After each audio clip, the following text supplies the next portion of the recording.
রা- কালকে আমরা ইয়েতে গেছিলাম বাগবাজার, কলকাতা দর্শন করতে গিয়েছিলাম। ওই শিলিগুড়ি থেকে আমার ননদ নন্দাই ভাগ্নি এসছে, ওরা বললো কলকাতা দর্শন করবে, তাই সবাইকে নিয়ে গেলাম।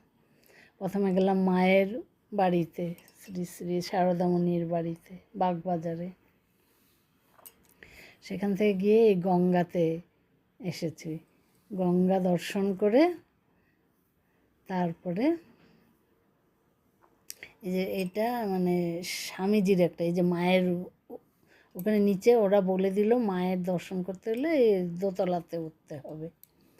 তো মায়ের বাড়িতে যখন গেলাম তখন এই যে দোতলাতে উঠছি, সব দেখো ভক্তরা বসে আছে, যে উপরে ফটো মা স্বামীজির, রামকৃষ্ণ ঠাকুর, এখানে মায়ের সব ভক্তরা বসে মায়ের ধ্যান করছে। আগে এই ভেতরগুলোতে ঢুকতে দিত, এখন আর দেয় না। এই সামনেই মায়ের ফটো রেখে দিয়েছে, কি সুন্দর পদ্ম ফুল করে, ওরা এত সুন্দর করে স্বামীজিরা শাড়িগুলো পরায়, সত্যি দেখে মনটা না ভরে যায়। বাগবাজারে অনেক দিন আমারও ইচ্ছে ছিল, তাই ওদেরকে নিয়ে গেলাম সবাইকে। কি সুন্দর তামার জিনিসগুলো দেখো, ঝকঝকে করে রেখেছে।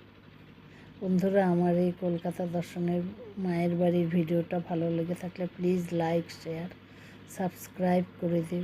টাটা বন্ধুরা, টাটা।